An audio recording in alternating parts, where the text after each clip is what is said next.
welcome to Ideas of India, where we examine the academic ideas that can propel India forward. My name is Shruti Rajagopalan, and I'm a senior research fellow at the Mercatus Center at George Mason University. Today, my guest is Ruchir Sharma, who is the chairman of Rockefeller International, a columnist with the Financial Times, and the author of the recent book, What Went Wrong with Capitalism. We talked about American debt levels, US monetary policy, regulation and cronyism, industrial policy, the Indian economy under Modi, and much more. For a full transcript of this conversation, including helpful links of all the references mentioned, click the link in the show notes or visit mercatus.org/podcasts.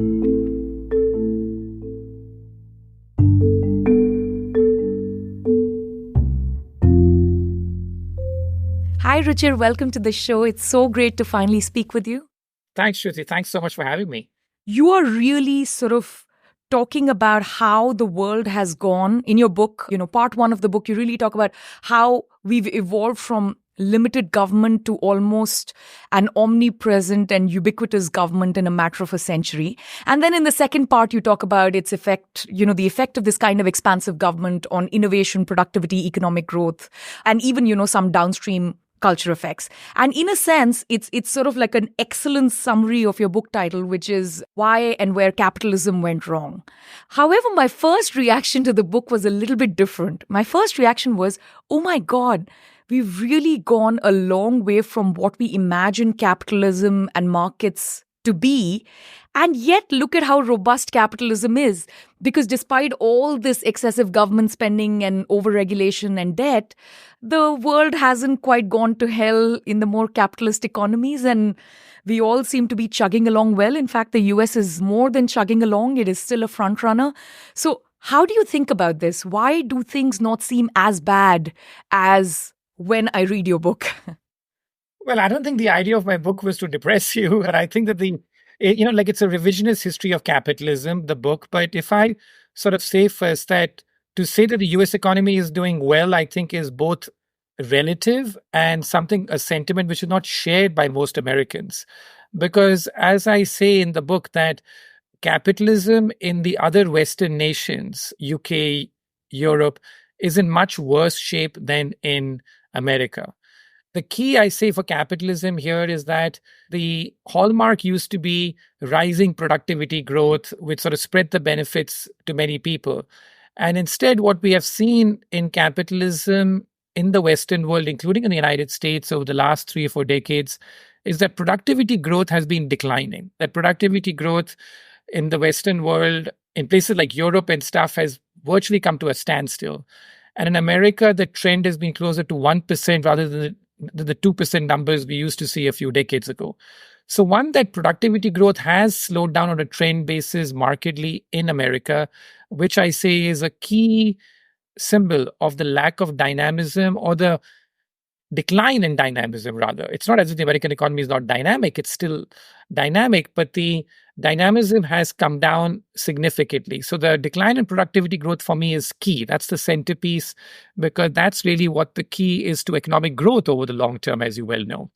And the second point is that about the American economy doing well, I'd say that if that were the case, then most Americans should be feeling it. Instead, survey after survey tells us that most Americans think the economy is moving in the wrong direction. Most Americans think that they will not be better off than their parents, a far cry from what it used to be. There's so much intergenerational angst where the young find that everything from property prices to in terms of affording a car, home has become just so much more expensive than it used to be. You have a situation where at the surface things still look okay, but if capitalism and the American economy was in such great shape, then we wouldn't have survey after survey telling us that they want change, they want the economy to be moving in the right direction, at a deep sense that the economy today is not moving in the right direction. So the book is really an examination of that why do people feel this way? As you say, that at the surface, the American economy seems to be doing okay, but compared to whom? Compared to Europe. And I say that Europe is hardly a good benchmark. In fact, since, we're speaking about India in our connection here, I'm reminded of that old line that, these friends of mine who used to run this show called The World This Week, if you recall, when we grew up seeing it Yes. on NDTV, he used to say that the compliment he used to get was that this is the best show on Doordarshan. And it would sort of make him balk that, is that really a compliment? Because the quality on Doordarshan used to be so bad that to be known as the best show in Doordarshan didn't feel that great, is what he would say, even though it was such a great show for many of us.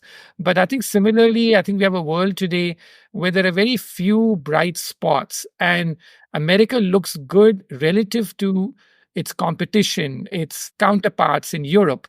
But otherwise, on a standalone basis, the decline in productivity growth is also a central feature of America's economic profile over the last few decades.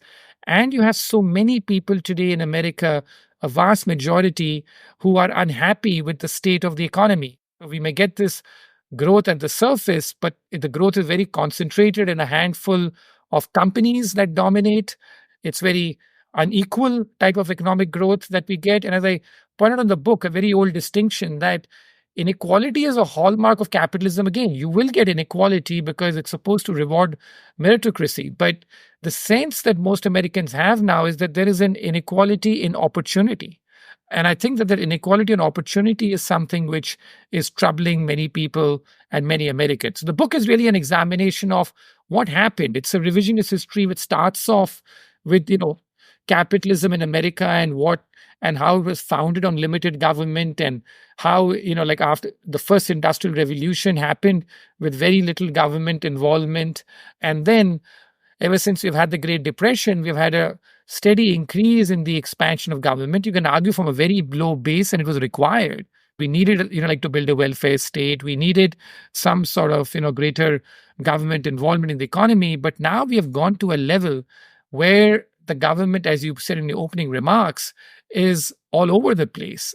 Like even in this cycle, the stats are shocking. The maximum number of jobs that any sector is creating is the government.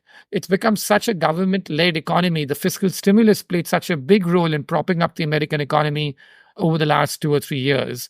And it's a suite of government habits, I think, which annoys the average American. The regulatory overkill, the culture of bailing out companies on the pretext that nothing is too big to fail, and the bar on that has got lower and lower over time. The micromanagement of the business cycle, the flooding of the system with liquidity, which often inflates asset prices, including property prices. It's these things which I think is really at the source of so much frustration amongst Americans. Yeah, and actually, you bring that out really nicely in the book. The two parts that you were talking about. One is this sort of regulatory capture, which really only rewards incumbents, large firms, larger monopolies, and sort of keeps out opportunity, keeps out potential contestants who might lead to that kind of, standard capitalist creative destruction as we view, from the point of view of economic freedom.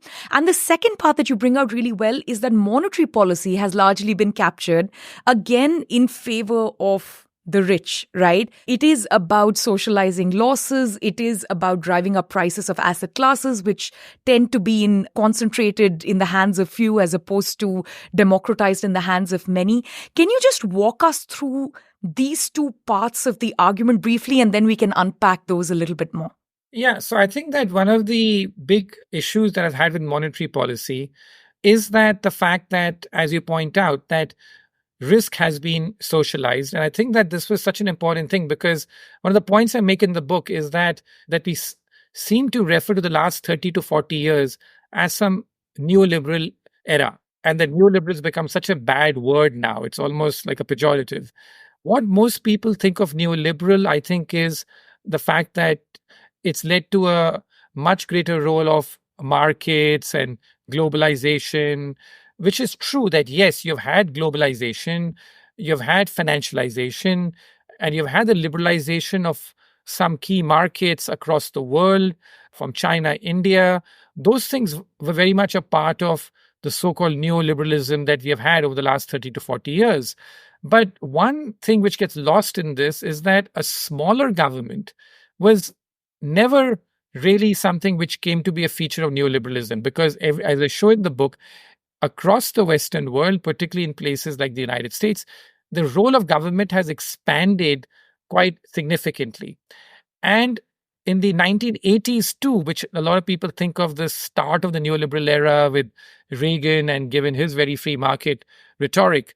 But as I pointed in the book, that something very important happened in 1987, which is that it was the first time the stock market crashed and the Fed explicitly intervened to prop up the stock market by cutting rates.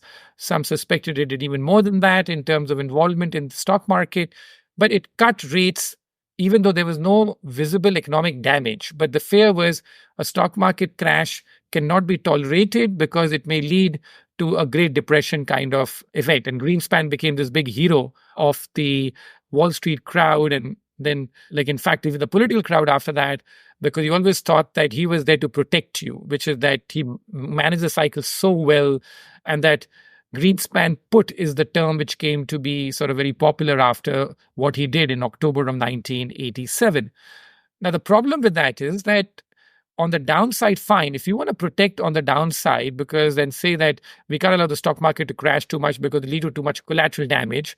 But the asymmetry is really weird that, okay, fine, on the upside, you will do nothing. That the stock market goes up, you can make some noises about this being irrationally exuberant, but you will let it be. And the philosophy which came to be is that if the markets are going up, we don't know when they'll stop. We don't know how to predict a bubble, so we'll ignore it. But on the downside, if something happens, we'll be there to clean the mess. And so that thinking, I think, has been something which has led to this socialization of risk concept that I expand a lot in the book. This is what I mean by it, that on the upside, the profits can be capitalized and, you can make tons of money. And so anyone who's figured that equation out knows that. On the downside, knows that the risk is protected. So people with capital operate in such a way. And the other thing that, as I say, is that the reason why the Fed and the other central banks have been so accommodative in terms of their monetary policy for much of that period is because there was no consumer price inflation, which is that consumer price inflation itself getting phased out after the 70s because we had, in terms of globalization, we had technological progress. So consumer price inflation didn't really come back until the pandemic. It was, like a declining trend. So central banks were even more emboldened. They say, hey, we got no consumer price inflation, so then we should just do whatever it takes to support growth, to support in terms of markets, like to go up. And therefore, you got the things like QE, quantitative easing, which came into play first in 2008. You can argue that was fine in the global financial crisis. And then again, after the crisis was over. It just went on forever. Like it went on forever. Why? Because the central banks were emboldened that there's no consumer price inflation, so we can do whatever it takes. And even if it leads to asset price inflation. And that's my big problem, which is that asset price inflation is also a form of inflation. Why don't we consider that? For most people, property prices going up with so much liquidity flowing into the property market is a real problem because it prices out so many people from the property market. As I detail in the book that, like a generation ago, it typically took a young family, about 3 years to make their down payments for buying a new house. By 2020, before the pandemic, it was taking 17 years or so for the average family to pay, to sort of make good, like on their down payment for a home, because property prices have ballooned, and a lot of this excess money printed by the Fed has made its way, I think, into asset markets. So I know these are very simplistic things, but in the last 30 years, if you look at it, the growth of money supply has been far outstripping the growth in the underlying economy. And some people will argue that, that's fine. Money supply is some dated tool. But yes, in terms of the fact that the traditional relationship between money supply growth and inflation, as we know it, consumer price inflation broke down. But as I argue that you still got a lot of money supply which found its way into asset prices, whether it's property or stocks and bonds. And most of these assets are owned by the rich and the older cohort. And so you get a lot of frustration among the young people, particularly when it comes to property, that they're being forced to live with their parents much more compared to what their parents did at that time, because buying a home has just become so expensive. So much of the liquidity, and I know a lot of these Wall Street firms and all buy homes and in fact, even accumulate, small apartments and multifamily homes just because they have the money and the wherewithal to do it. But the bottom line is this is all driven up asset prices. Stocks and bonds going up leads to some sort of envy that the rich people who own stocks and bonds are doing much better. So that's inequality. But the more troubling aspect is the fact that when property prices get out of control and property prices are rising relative to your affordability, that's a real problem. So my problem with monetary policy essentially is the fact that it's been very focused on consumer price inflation and not enough on asset price inflation, which is also a pernicious type of inflation, particularly when it comes to property prices. And the second thing, as I said, is the fact that you got this socialization of risk where the so-called Greenspan put has been in place, that every time the markets wobble, you have a feeling the stock market will sort of stabilize because the Fed's reaction function will change. But on the downside, that's the issue. But on the upside, you can make as much money as you want. I think related to this is the overregulation point, right? And again, we can talk about it in the context of housing. It is much harder to build new housing because there is now so many more sort of state level, local level, environmental protection, endangered birds. The layer upon layer of regulation. Recently, the New York Times did a lovely piece on how hard it is to install sensible kind of elevators that are used in Europe and all over the world in buildings in the United States. So it sort of goes hand in hand, right? So on the one hand, you have this kind of, as you said, driving up, socialization of risk, socialization of losses. And on the other side, you have this overregulation, which makes it very difficult to bring in new supply when it comes to housing. I have a couple of follow-up questions now. These are very specific to the United States. While I broadly agree that younger people are very disillusioned with what's happening broadly in the economy, they're very upset about this sort of, big business, big government relationship. They're quite upset about housing prices and so on. The trend, however, is that they are moving away from some of the more quote unquote socialist states to the more capitalist states within the US, right? Yeah. So you have this movement out of these coastal elite blue states, which have so much regulation, so much welfareism. And you have this movement into red states, which actually have lower regulation, especially when it comes to, sort of really basic things like occupational licensing, building housing, setting up a new solar plant, and so on. So when I look at that movement, it seems to me like Americans are actually embracing capitalism, right? They're not saying something is wrong with it. They're actually going where the opportunities are. It's the elites who have gotten the whole picture upside down. How do you think about that? No, I think that in terms of, you're right that, there is movement taking place to states, but yet, as I document in the book, that social mobility and economic mobility in America today is at record lows. Yeah. So yes, there is some movement happening, but the mobility, both economic in terms of moving up the ladder and social mobility, they're both today at very low levels. So I think that both things are happening. And as I said, that people are moving because they're being forced to move, but that doesn't mean that they're happy about it always. Like in terms of the fact that given a choice, which place you would rather be in. But I think that the fact that the economic system has become so distorted where some states are attracting much more and other states are hemorrhaging. So people are just reacting to, the underlying conditions on the ground. But I don't think that that means that people are still, as I said, that as a document in the book, economic and social mobility is still, at very low levels just now. But you don't think of it as voting with their feet in favor of lesser regulation, more innovation, more productivity, less government overreach. You don't think of it that way?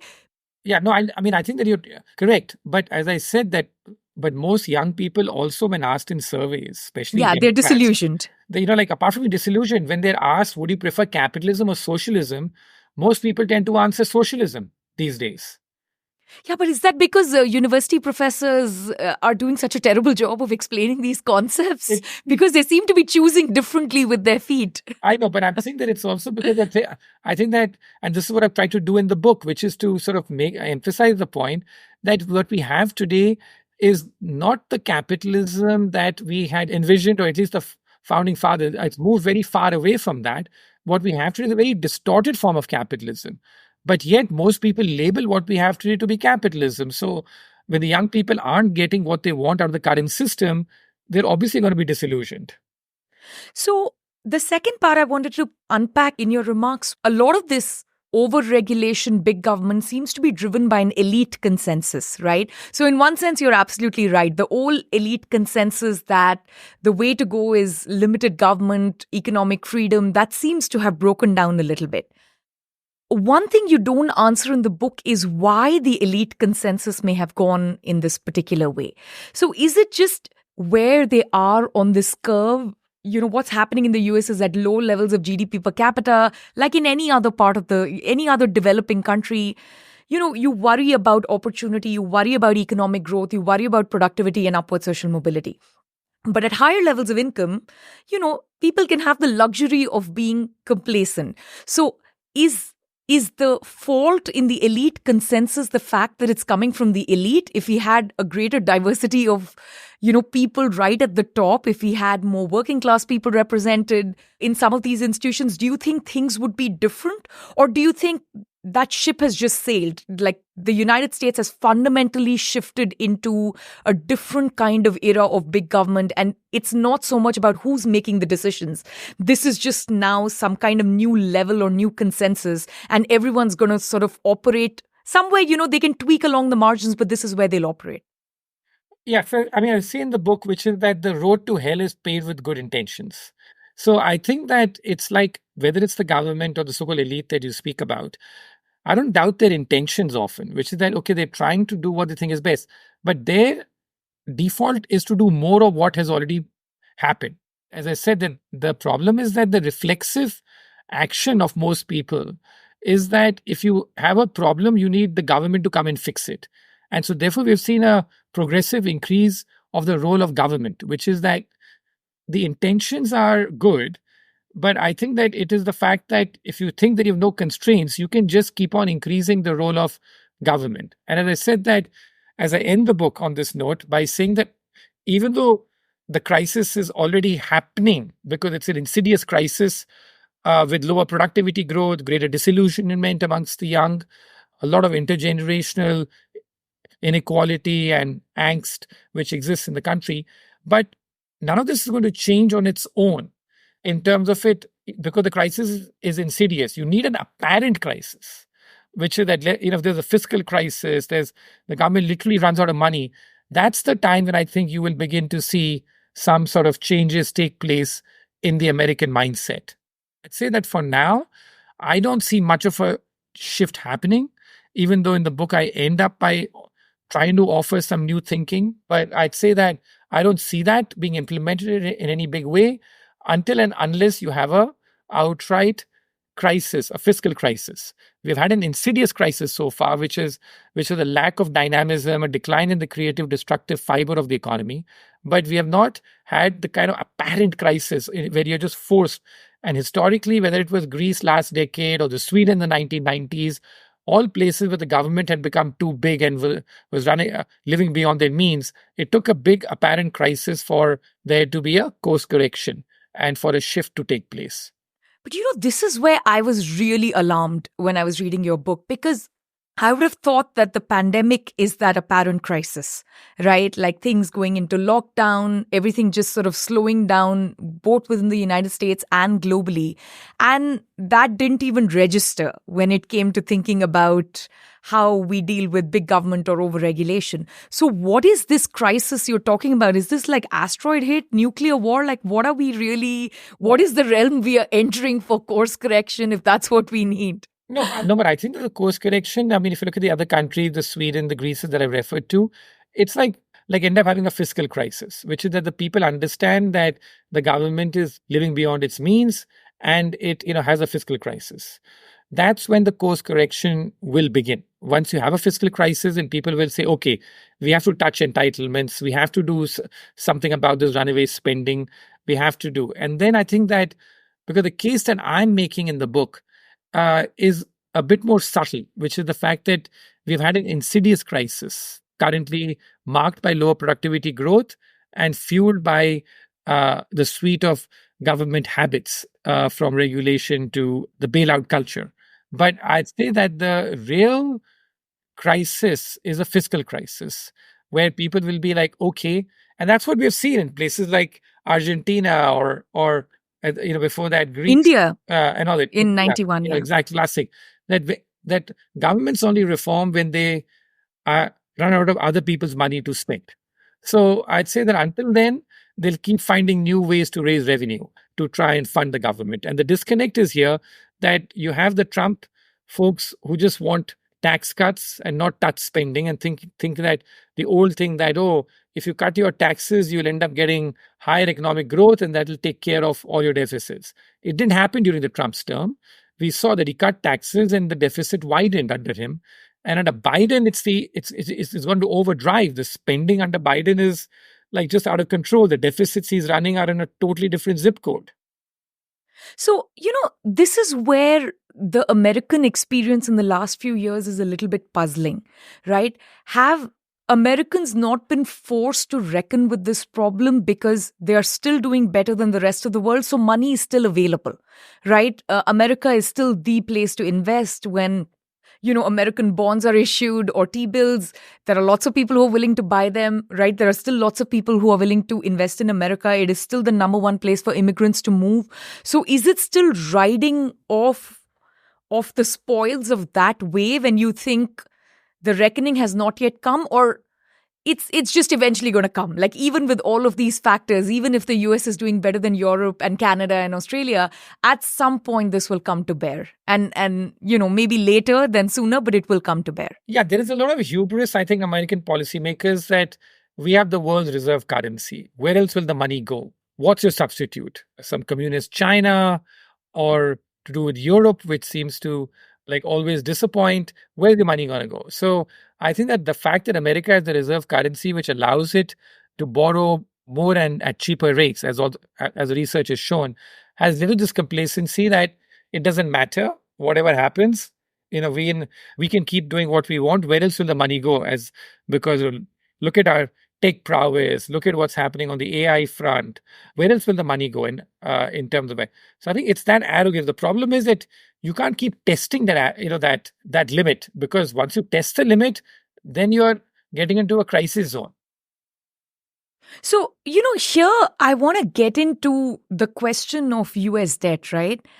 Why aren't credit and bond markets reacting more to these levels of, these are unknown levels, right? Like, nothing like this has been seen before. What's happened in the last couple of decades, especially the last 10 years. In early May, I was just looking at this. The US Treasury received orders for about 2.5 times the number of, 10-year notes that it auctioned. So there still seems to be a pretty robust demand for this, right? So how do you think about this kind of demand? Is it that, okay, the US government is accumulating more and more debt, but on the other hand, American household, American corporates have actually deleveraged. They've reduced the amount of debt that they have on their books. As a share of GDP, yes. As a share. So, is that what's going on? So, there's an adjustment and the US government can actually afford to have more debt and there are takers for it. Or is it because the world just has so much money floating around and not enough avenues to invest it in, given the slowdown in, other developed economies? So it's all coming rushing to the US. Is it some third reason that I can't quite wrap my head around? Because, I'm very much of the belief that markets self-correct and they sort of, sound alarm when something terrible is going to happen. But that just doesn't seem to be happening. The markets seem to be very comfortable with the current levels of US debt. Yeah, in terms of that's true. And it's partly because, as you said, that the alternatives are so weak that, people still, think that this is the safest place to invest. But I think that what's happening here is that we are about to test these limits now. Because as I show in the book, that the US, first for the first 200 years of its economic history, the US never ran a budget deficit in peacetime. It ran a budget deficit very occasionally when there was a war or some big depression. That's what it did right up in 1970s. Very rare. Yeah, but those days are long gone. Exactly. Since the 1970s now, we've run a budget surplus in only 5 of those last 50 years or so. And even you had the big tech boom in the late 90s or so. So I think that that's the point, that the magnitude of what's going on and in terms of the amount of debt which is sort of being put out there by the US now has just gone to a different zip code, which is the fact that like we are testing it, right? Because the big lesson that the US policymakers thought they learned from the pandemic, not from the pandemic, from the global financial crisis, was that when the house is on fire, just douse it with as much water it takes, that it doesn't matter how much, and there'll be no negative consequences of too much. There'll only be negative consequences of too little. So I think that it's that, again, that thought process which has changed. But now we are in a space where, because of this exact reasoning, where we think that, hey, the US took on all this debt. People have been crying for, like wolf about a debt crisis since the 1980s, when the clock went up in Times Square, where people would track in terms of what was happening, like to the debt. That people have been talking about it since then. Nothing has happened. So all these must be some really old fuddy-duddies talking about these, like the country's debt and stuff like that, because there seems to be no consequence to it. And I think that the issue there is that, so I think that the US is about to test what is the market's tolerance for it. And the problem is that you may look at today and say, hey, it's okay, the market's not doing anything too negative about it. But then the problem with the American government is that you keep testing it now. If Trump comes to power, you get more tax cuts, extension of the tax cuts. If Kamala Harris comes to power, then you sort of have much more spending continued. With under Biden, the spending really went ballistic. So I think the government is now in the mood where it's saying that all these guys have been telling us to get the budget deficit in order for years. Nothing negative has happened. So let's keep going. And that's my fear, which is the fact that we are reaching the zone, which could be pretty close, where the government's really going to test that what is the absorption capacity of the market, just because in the absence of it, the inclination is to either spend or cut taxes. So I think that that's my problem today, which is the fact that, and we know how quickly sentiment can turn once people begin to recognize, no, enough. Then sentiment can turn as I, sort of do some scenario like analysis, and that in the next recession, whenever it comes, the next downturn, the US could be running a budget deficit in that downturn of 9 to 10% of GDP. So, is the market going to keep saying, okay, does it matter because of your tech innovativeness? You can run a deficit which is 20% of GDP? Maybe. But I'd say that it's beginning to now get to those levels where the US government wants to, almost seems like emboldened to test it out. Okay, let's go ahead and do what it takes. Because in the olden days, it was that first, there used to be balanced budgets during recoveries. Then we said anything up to 3% is okay to run a budget deficit. And the US ran a budget deficit of about 3% of GDP for much of the last 20 years. Now we're at 6%. And it's like, even, like in terms of the fact that even if 6% is not causing any apparent problem, so what? Let's try 8, let's try 9, let's try 10. So I think the path is that way in terms of what's going on. We've talked about the loss in dynamism because of overregulation. We've talked about testing the limits when it comes to debts and deficits. But throughout this period, America kept tariffs relatively low. It wasn't very protectionist. And the idea was very much let there be contestation from anywhere in the world. Now, what alarms me is that in the last 2 to 3 years, even that has changed a little bit, partially because of the pandemic and, of course, because of China. And now there is a new wave of protectionism and to the horror of horrors, which is industrial policy, right? Like I never thought I would see in my lifetime America seriously talk about that old school industrial policy that all these Asian countries were doing in the 1950s and 1960s. And the US has already started doing it. So, it's picked semiconductors, it's picked climate technology, it's picked all the new, battery-friendly minerals and mining. And those are the areas where it started with industrial policy. But we know something about industrial policy, which is if you started in one place, it goes to all the other sectors. So how much better or worse is it going to be when you think about this other part of the puzzle, which is protectionism and industrial policy tagged on to overregulation, debts and deficit? Yeah, but I think that you already answered the question in a way, which I think is great, which is that we today want to load the government with everything. So when people tell me that shouldn't there be are you advocating some libertarian approach with no government? I said, no, absolutely not. Because I know there is no return to the laissez-faire capitalism of the 19th or the early 20th century. That's done. But I'd say that the balance needs to come back, that the pendulum has swung too much the other way. In the first 200 years, the approach was that it's not the private government's job to be bailing out the private sector or sort of interfering in the business cycle. And there was a history to this, which is that a lot of people, as I said, a lot of people like obviously remember the Great Depression from the history books of 1929. But what they say about that in 1929 is the fact that the thinking, is that the stock in 1920, when you had something called the Forgotten Depression, as a document in the book. And this was a very important analogy. The Forgotten Depression was that it happened in like 1920. And the approach then again was that the government should not intervene, let the business cycle play itself out. So the government followed that approach. Voila, you had the big roaring 1920s. So when the 1929 crash happened initially, the policymakers said that we must follow the same approach, but a strength carried too far became a weakness. The slogan was liquidate, liquidate, liquidate. That was thinking that because they saw the past cycles where the cycles would self-correct.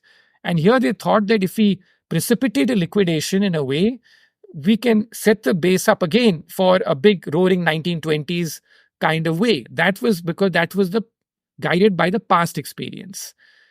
But we know that was a colossal policy mistake. A strength carried too far becomes a weakness, and you ended up getting the big crash and the Great Depression of the 1930s. And so, but now what the problem has happened is that every time there is a financial wobble, we all think that, hey, this is a 1929 waiting to happen all over again. So we need to preemptively do something about it. So therefore, the whole problem with like in the book, as I document about the Silicon Valley Bank, which is the fact that a bunch of rich depositors from Silicon Valley, and again, were offered some sort of a bailout, the depositors were at least. And so, because I remember sort of saying that should the government really be getting involved here with just a mid-sized bank of Silicon Valley? And the response to people was that if the government doesn't do anything, the whole system will come collapsing down. Is that what you're advocating? Are you sort of, advocating another Great Depression, liquidationist? And my point is that this is what's happened now, which is that we have gone from one extreme in 1929, where it's like, don't touch, in fact, precipitate the end of a business cycle so that the excesses are purged, to now another extreme where at the slightest hint of any trouble, the government has to step in and intervene, because if the government doesn't do that, you could have 1929 all over again. And my argument in the book is that can we at least restore the balance somewhere in the middle in terms of, what happens? And if we don't restore the balance to the middle, and you say we can't as a society tolerate any pain, then my thing is that, okay, then be prepared for all the adverse consequences of those interventions. And those adverse consequences of all those interventions include lack of productivity growth. It includes rising inequality. It includes the incumbents getting entrenched, because every time the government intervenes, it's like helping the incumbents. It keeps alive so many zombie companies. So one of, like the chapters in the book, as you know, is about the zombification of capitalism. Yeah. That just look at the number of zombie companies which have proliferated across America now. Whereas, we would mock these as like the term zombie companies in the 1990s as some Japanese and Indian phenomenon. I honestly, that chapter in your book was eye-opening for me, because even I didn't know the extent of that in the United States. For me, zombie companies are all these, PSUs in India, which are sort of, kept alive, all these, evergreening of loans. I thought these are very classic developing country problems, or China, a few decades ago. So that was really eye-opening for me. I knew some of it is there in the US, but just to what extent? But, just to be fair to the people who are intervening in these situations, do you think the problem comes from, you just mentioned that no, they're not even willing to take on a little bit of pain, right? At the slightest problem, the expectation is that the government's going to come sweeping in and hold everyone's hand through it. Or do you think it is that the world is more connected than ever before? And somehow the policymakers seem to think that every risk is systemic risk, as opposed to there are going to be some cases where something goes wrong, it's going to be a standalone event, and it won't sort of ricochet through the banking system like Silicon Valley Bank, right? Whereas there are going to be other cases like, maybe the collapse of Lehman Brothers, which is going to have an impact on other banks. So do you think it's that misunderstanding of what is a system-wide risk or what is going to have that domino effect? Or is it just we've turned completely paternalist and now, big government will come and save us in every instance? When I read the book, I got the sense that that was the case you're making, that there is this, it's sort of like a new age of paternalism intervening at every problem. But sometimes I also feel like maybe the US policymakers' responsibility is completely different because whatever the US does will have ripple effects across the world. Yeah, no, but a lot of these things are a very recent phenomenon. It's not as if this was always the case. Like the whole bailout culture, one of my favorite chapters in the book is on the bailouts, which is that until 1984, when you had the first, significant financial sector bailout of continental Illinois, there was no culture of bailing out American companies until then. So the issue is that once you start doing that and you say, oh, we have to do it because the world is more interconnected and it's more, but you make the system more fragile then also, because then the system expects it. So the system expects it and it'll just keep growing in terms of it because it knows that there is a protective layer. Yeah. So then you keep growing. And if you keep growing, then you make it even more fragile. So it's a bit of a feedback loop. Yeah. I can call it a vicious loop even, which is that you keep sort of making the system much more fragile with your interventions and your actions. No, that point is well taken. That past the point, the bad decisions and the higher levels of risk taking are going to be endogenous to the system of bailout culture. Yeah, exactly. But I'm saying, but the system becomes more fragile. That's the problem. So how do you make the system more anti-fragile in terms of that? And so the analogy that I use in the book is one of pain management in America, which is that at the slightest hint of any trouble, you administer the patient with more and more drugs and opiates. And so the patient then becomes hooked to it. And so therefore you have an opiate crisis. Now the medical profession is realizing the folly of that because like you're hooked to opiates, and so I think the American economy has similarly become hooked to opiates in a way. So, here industrial policy that the US is trying to put together is a little bit different from the bailout culture, right? Here it's very much driven by governments in Asia, most particularly China. They subsidize their companies in such an enormous way that there's no way any normal free market firm can compete with them, right? And oftentimes when it comes to something like electric cars or mining, or even semiconductors, it's going to take such a big, sort of fixed cost or a large startup cost that without some help from the government, these things will never quite take off from the ground. And, part two of that argument is, of course, China is scary. And, if we let Chinese firms do this, then it'll end the world, right? So we leave the second part out. But how do you perceive the industrial policy, which to me is markedly different from the bailout culture? How do you think that's going to play out, right? Is it going to actually manage to contain China, which is the second part of that goal? Are these firms going to do well, or are they going to turn into Indian public sector enterprises, which are just sort of around forever and ever and, live off government support for the next 80, 90 years? Or will they ever find their feet? And this is the nature of these businesses, which is, green tech or semiconductors or climate tech. Right. So now I find it a bit ironical that we're trying to emulate China just when the Chinese economic model seems increasingly discredited, given, like the amount of debt that they've taken, given the other issue they're facing in their economy today. So that's a bit ironical. Now, in industrial policy, as I said, one thing is that which countries are more suited to do industrial policy? Because remember, for every Chinese example, there are 5 countries in the world where industrial policy has been a failure. Latin America and other places are all cases in point. India also, sort of know, we know how it ended up. So for me, it's a bit like, like what's your culture?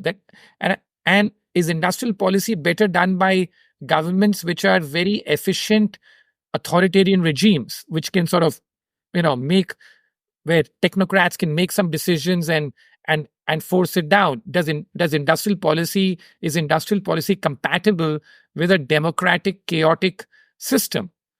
So I think that it's that old sort of thing, like research that I'd done in one of my earlier books, which is that a question people ask that is an authoritarian regime better or a democratic regime better? Because after all, the biggest success stories in the world have been authoritarian regimes in terms of economic So have growth. the biggest failures.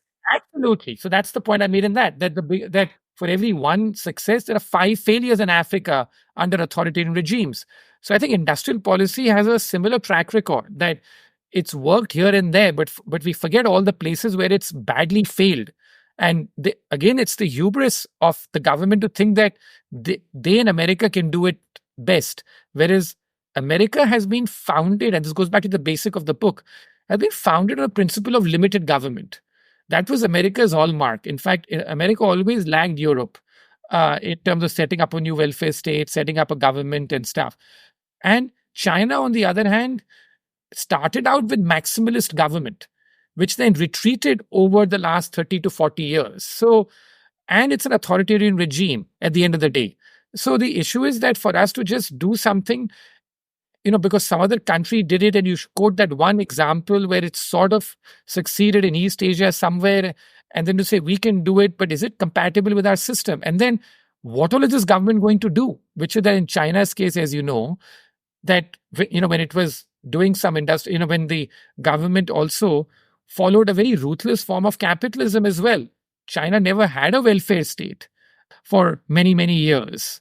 And so the government could say, okay, that you should all move to the coastal cities, or lead to huge migration, lead to all sorts of chaos for societies. But the government said something needs to be done, and got done.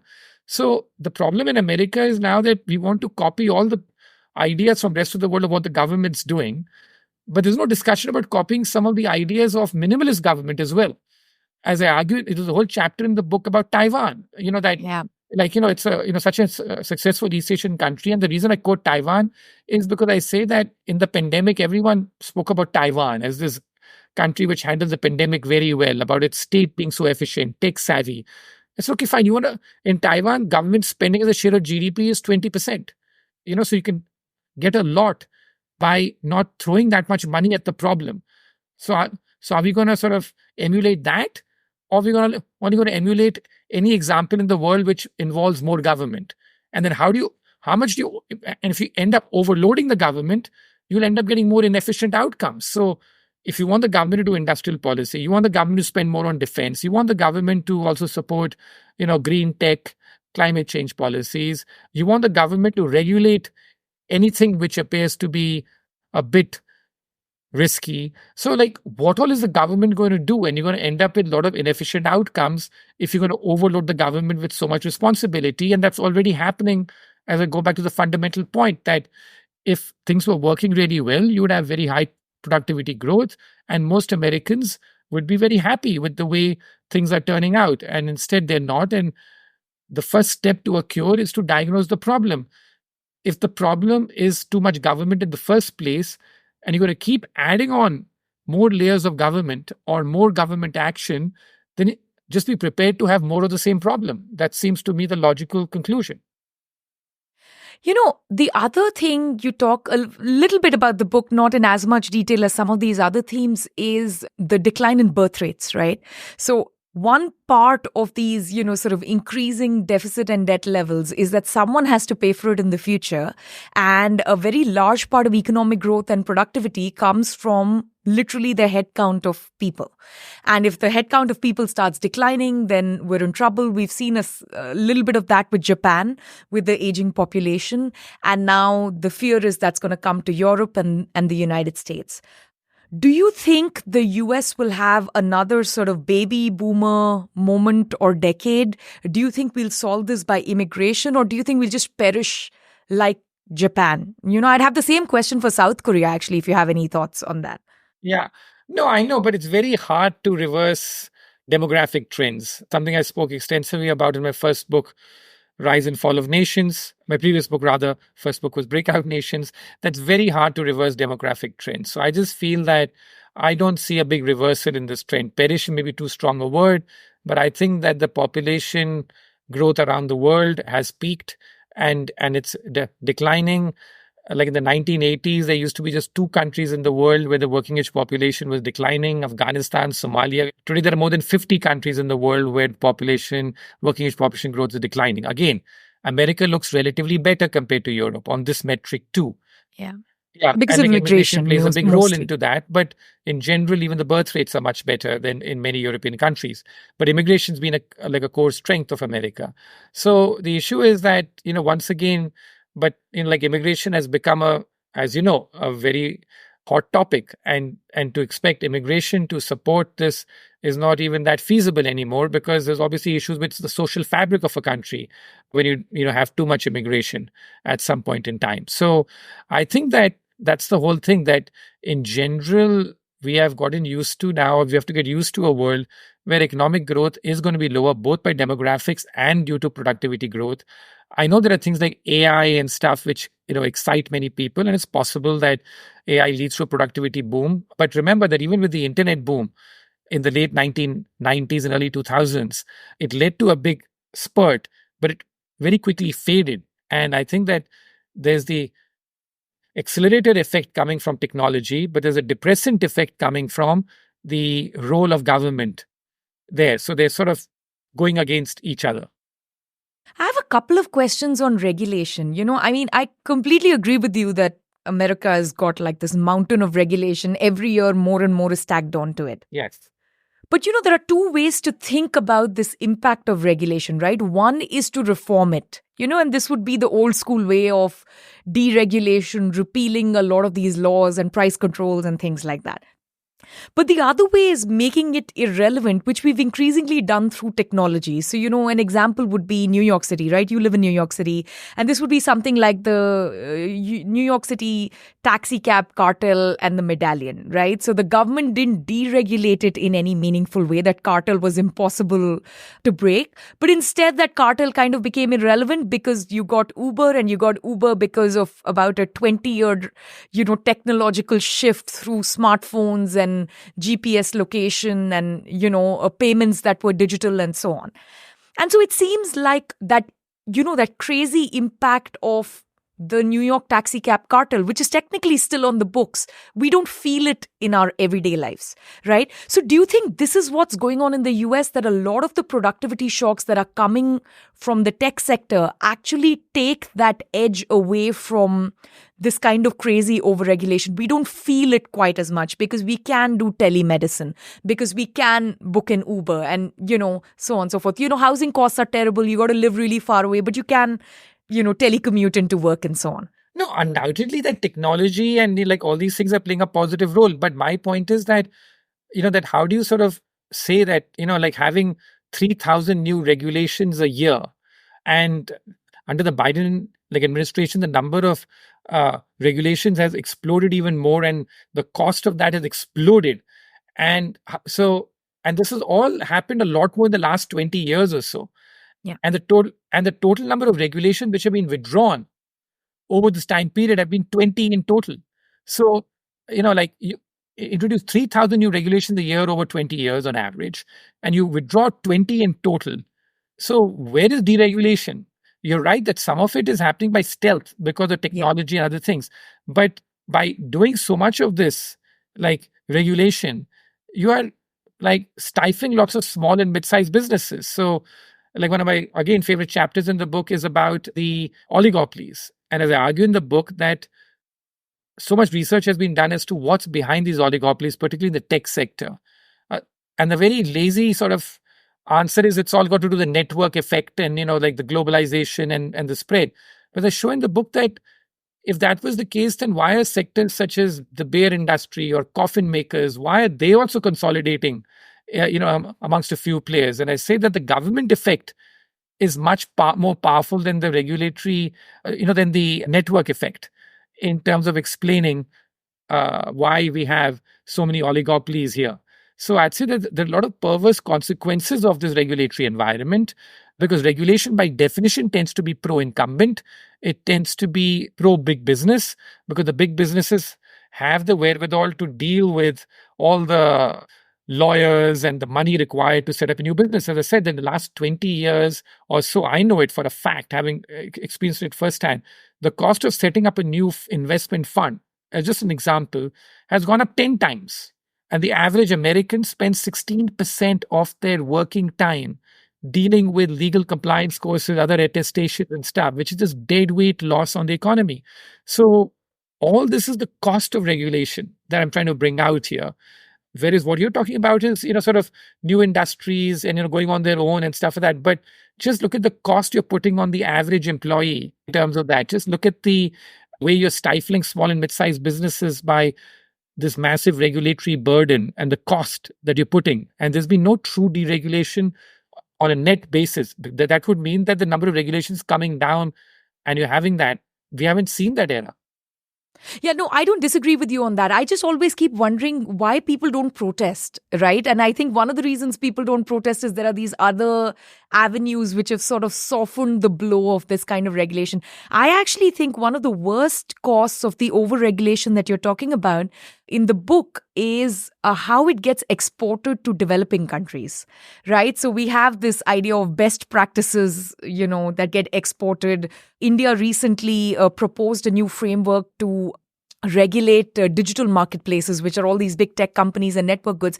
And it's literally like, copy paste of the EU law, which was bad to begin with, right? And the trouble with exporting this kind of terrible regulation to places like India is they don't have the state capacity to actually bear the burden of such terrible regulation. So in the United States, it might just be deadweight costs or, an additional cost on people who may or may not be able to bear it. In India, it can completely collapse different state machineries. It can collapse the burden on a regulator or on courts. In Africa, it would be worse. So I actually think the true cost of the regulation that America and Europe are putting on their books, we don't even realize unless we take into account how they transmit globally.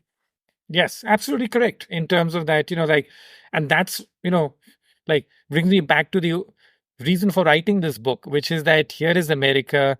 It's seen as the beacon of capitalism. And if this country has sort of moved so much away from what the founders had in mind about capitalism, then the signaling effect for the rest of the world is worse. Yeah. In terms of that. So the brand of capitalism has been damaged. That is really the core argument and a reason why I wrote the book, and to show that what America today has as capitalism is very different. And all because America is doing much better than Europe or UK or something like that. That should not be a reason for us to think nothing is wrong out here. Because, as I said, look under the hood. Look at what's going on. Look at the amount of debt now required to generate $1 of economic growth in this country. Yeah, in terms it's of that, like $5, right? Yeah, in terms of that, that's the overall, but just the public debt as well. Oh, yeah. In terms of, how much, because in the last 15 years, arguably the private sector hasn't taken on that much debt as a share of GDP, but the public sector debt has gone insane. And as I argue in the book, all that does is that it's not like it doesn't matter, but the government is supposed to be the borrower of last resort. Now it's become the driver of economic growth and, with taking debt. So if you do end up having a problem with the government sort of runs out of its capacity to borrow, there is no backstop there. No, I think that point is very, very well made and well taken. I want to shift to India and I have a couple of questions. So, you and I are part of the sort of, second post-colonial generation that saw the consensus shift from socialism and move away from that and strictly towards markets, right? Even today, when I look back at that time, I feel like that's an extraordinary change that we witnessed in India. Nobody today advocates going back to, the socialist way of doing things. No one's really advocating for price controls and things. I know there are lots of murmurs about redistribution and regulation of every kind that keep popping up depending on what the current crisis is. Do you think that's just a blip for the last couple of decades and India will eventually move in the same direction, right? Over-regulation, more and more welfareism, moving towards more and more socialism? Or do you think that consensus has fundamentally changed in India and now we need a renewed effort, but things will never really slide back to the old times? Yeah, I think, that the memory is still too fresh. Among too many people for us to slide back to the old times. Nobody wants to go back to the days of license Raj and shortages and stuff like that. So, yeah, sure. I mean, I wish, like in terms of the fact that, that we still talk in India about how to reduce the role of government rather than to expand it. But I'd say that because the memory is so fresh, I don't see that, like us going back full hog the same way. But I'd Yeah. say that the key thing for us, and I'm going to India next to talk about the book and to there, is that what lessons can be learned from here in Yeah. terms of that, which are both good and bad. That what America did so well and which led for it to become such a prosperous nation, and what's happened now to the brand of capitalism and the dysfunctionality. I Yeah. think that we are at that stage where we can learn from the outside Absolutely. world in terms of and pick about what's good and what's bad. And sure, we will see some expansion in the welfare state, but as long as the balance is there between welfare and in terms of building the infrastructure and spending on that, I think that's fine. But I think that this is more a reflection about what's going on here in the US, which is what the lessons I'm going to take back for India.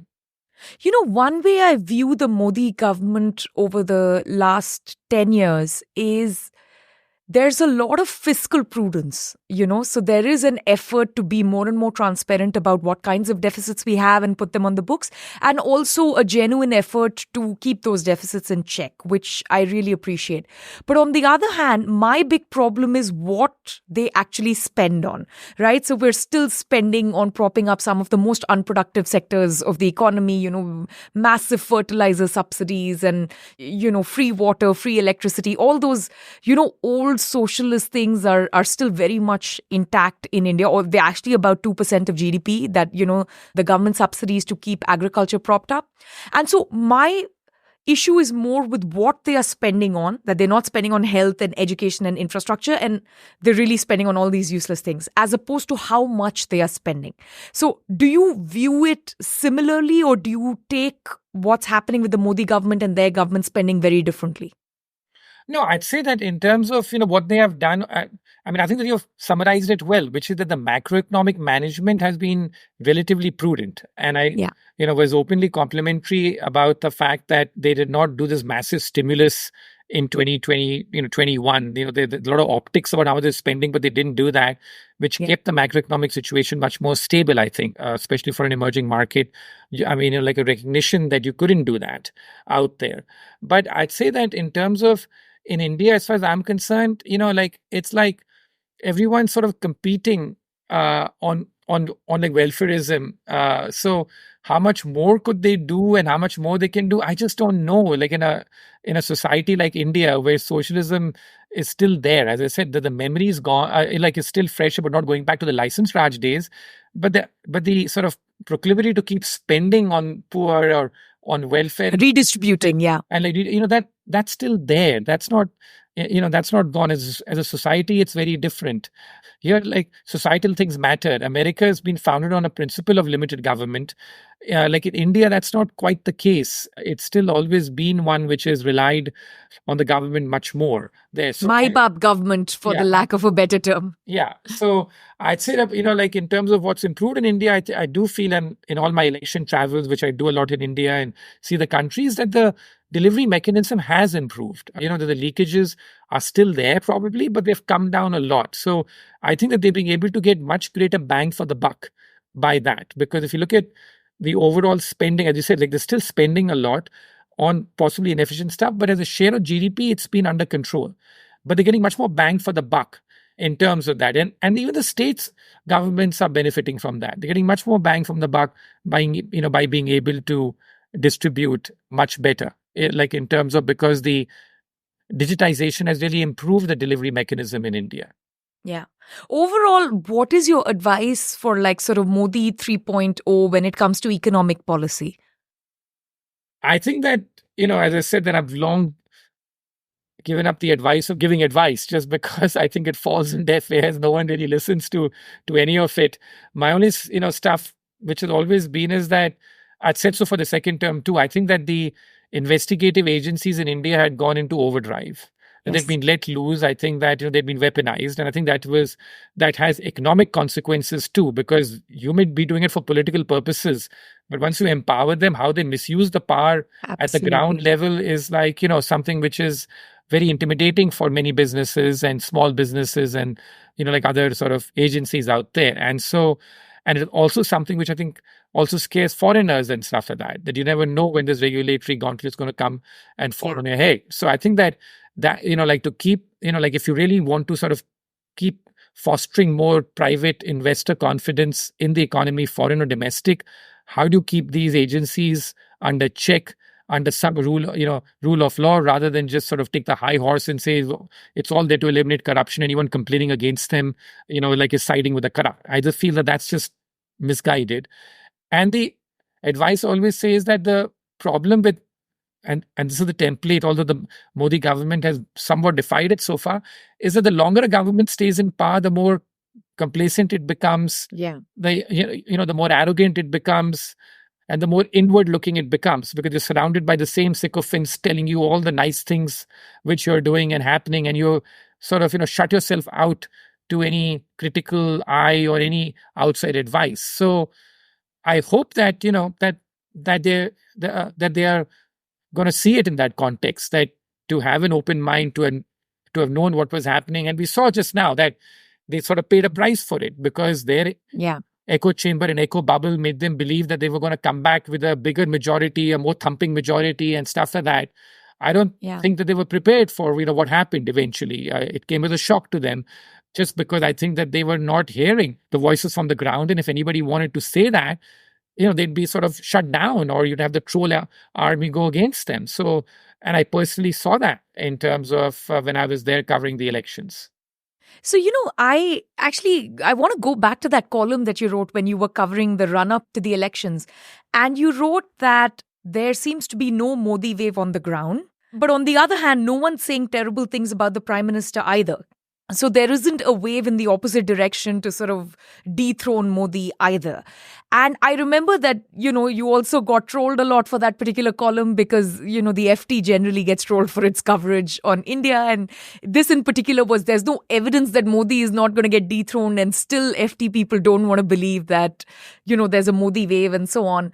So what was it that you picked up on that made you get it right in a world where most people called it wrong? And how do you really interpret that message, other than that, they kind of believed their own hype? Yeah, as you know, that my favorite sort of thing that I've done in India for the last 25 years is that I formed a group of about 20 of us now. And every year we go cover elections in India, that we all get together. Most of them reside in India, but we all get... These all journalists or investors? Yeah, exactly, all journalists.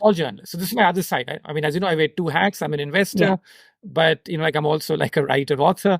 Yeah. This is very much that side, the investor, writer, author all come together in some way, but this is really all my writer friends. In fact, that's a criteria, that everyone has to be, like a bona fide media person to come on these trips. Yeah. I formed that group, and for the last 25 years, I've averaged one trip a year. In fact, done just over 30 trips now, because sometimes you do 2 years, because India has a series of state elections. Yeah. This really is an excuse to travel in India for a week a year and to go to the interiors to try and understand what's happening. Yeah. Now, converting that understanding into what exactly happens in the elections can be fraught, because in elections you have all these combinations that if it's a two-party contest, then it can work out very differently. If you're one party and two parties are split the other way, it can be very different. But having said that, generally as a group, having done this for over 30 times, we go for a week, we meet all sorts of people. Apart from attending election rallies and meeting leaders, we speak to a lot of local people on the ground, whether it's in villages or just at the end of the day, at whatever hotel we're staying in, we'll go and invite people from the local business community, local journalists and all to come and meet us, local thinkers to come and meet with us.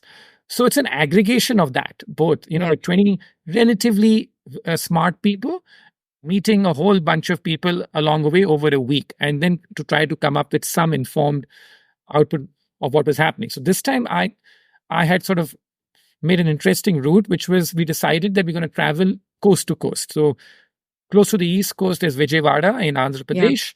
We started from there, and over 8 days we traveled and ended up in Mumbai, covering 4 states along the way, mainly Andhra Pradesh and Maharashtra, with stops in brief stops in Karnataka and also in Telangana. So we covered that.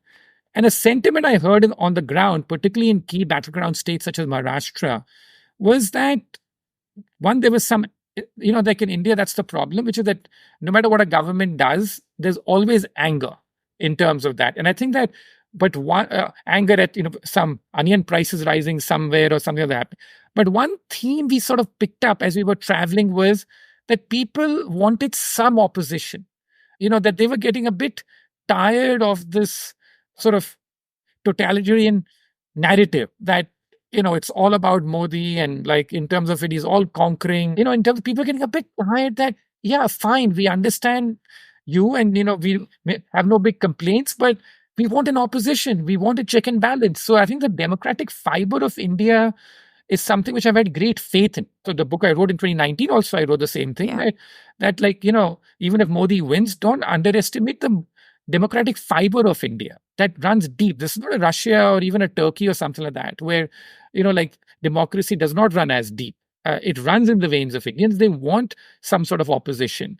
So I think that's the sentiment I picked up as I was traveling, which is that apart from local grievances, people also want some opposition. These Hindi expressions I would hear that ye bahut ek tarfa ho gaya. I mean, that is become too one-sided.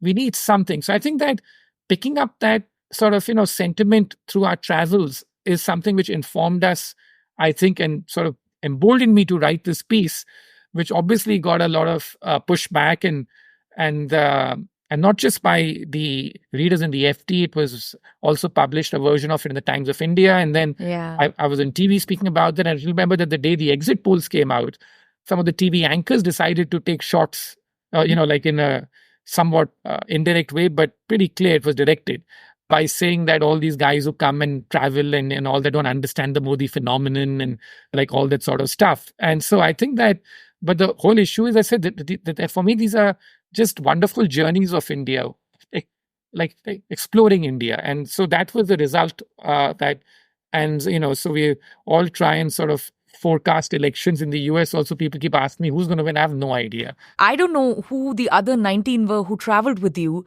but I don't remember 19 other people saying what you said.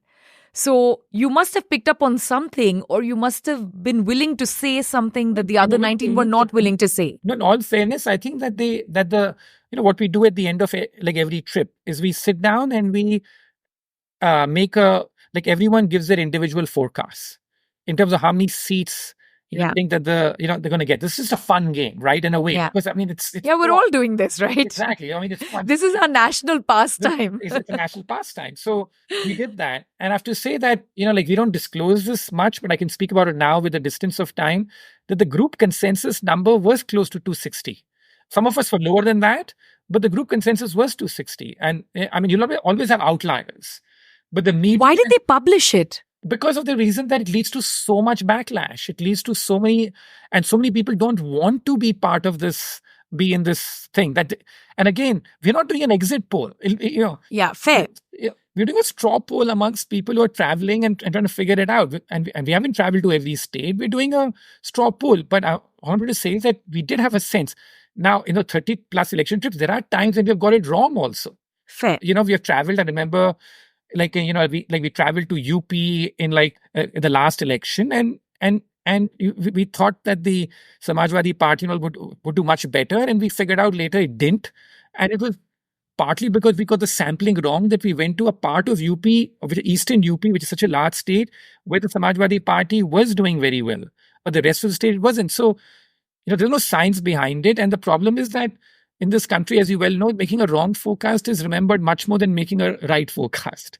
So I'd say that a lot of people aren't comfortable with that. And I also didn't put a specific number, but fair. I pretty much wrote. Yeah, no, I understand. In fact, many people sort of read between the lines and messaged me, "Oh, you're saying that that they'll fall short of the majority." It ended that way, the column, by saying that they're likely to fall short of a majority and get ready for a Modi with a diminished majority, and also get ready for fading talk of India's democratic decline. And it's one of those times where you felt happy that at least your analysis was right, because so often you get it wrong.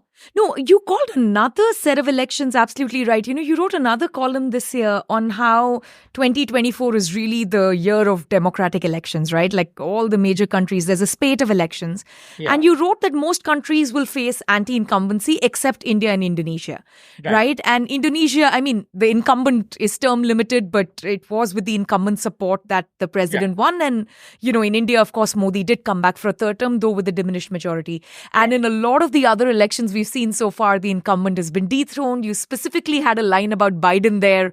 Biden's been dethroned even before going into the election. So again, what is happening around the world for this kind of anti-incumbency? Is this much more related to the core theme of your book, which is that in all these development... Yeah. So that's what I wanted to pick at a little bit. That, even though in the book you talk about how there's all this disenchantment with capitalism and so on, there are some demands from the younger people for socialism, but there's no explicit pushback. But is this the way that pushback is going to come, this kind of anti-incumbency, pushing for some kind of new economic thinking, misguided as it may be?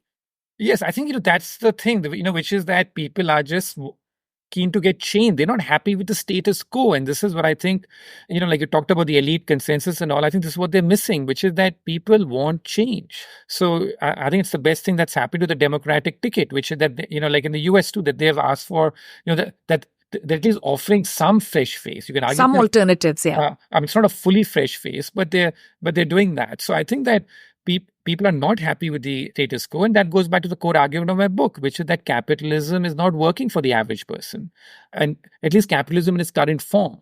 So therefore, this anti-incumbency, which I think has a term which was really coined in India, which is that it's a term that, was coined in India because in India, anti-incumbency was such a powerful electoral phenomenon for, post 1977, when India became a true multi-party democracy. And that term has now gone global. So in fact, if I were to sort of nominate the phrase of the year so far, it would be anti-incumbency. I think I'll second that. One last question. I know you've talked about how some kind of reckoning will have to come if there's a fiscal crisis, or if the fisc becomes too difficult to manage past a point. Is there another alternative? Is it going to be democratic elections? Is it going to be culture? Is it going to be education? Or is it going to be tech productivity shocks? Is there some other way out of this mess? I mean, unfortunately, I think that there is no, because I think that I don't see it, because as long as this keeps on going, people will keep on doing more of the same. There's no talk in the US amongst either candidate that what are they going to do to restrict the budget deficit next year. There's no talk. Unfortunately, from an economic standpoint, there can be some marginal changes here, there, and the other. But I don't see a big pivot until there's an apparent crisis. Because the crisis I've described in the book is much more insidious, right? Productivity growth declining and sort of, joining the dots. Why are people unhappy despite okay headline growth in the US and stuff because of the underlying problems here? But there'll be no big pivot. There's no incentive to. And that's the historic example across history of nations, that nations only tend to reform when they have their back to the wall. And India is like a very strong case in point about that. And even other developed countries, from Sweden to Greece or whatever, they finally started to cut back on the role of government and reform only when they literally ran out of money. So you have to run out of other people's money before you can sort of change your habits. I'm not sure if that's a depressing note or an optimistic note, but thank you so much for doing this. It's such a pleasure to speak with you. I enjoyed that conversation. Thanks. Ideas of India is produced by the Mercatus Center at George Mason University. If you enjoy this podcast, please subscribe on Apple Podcasts, Spotify, or your favorite podcast app.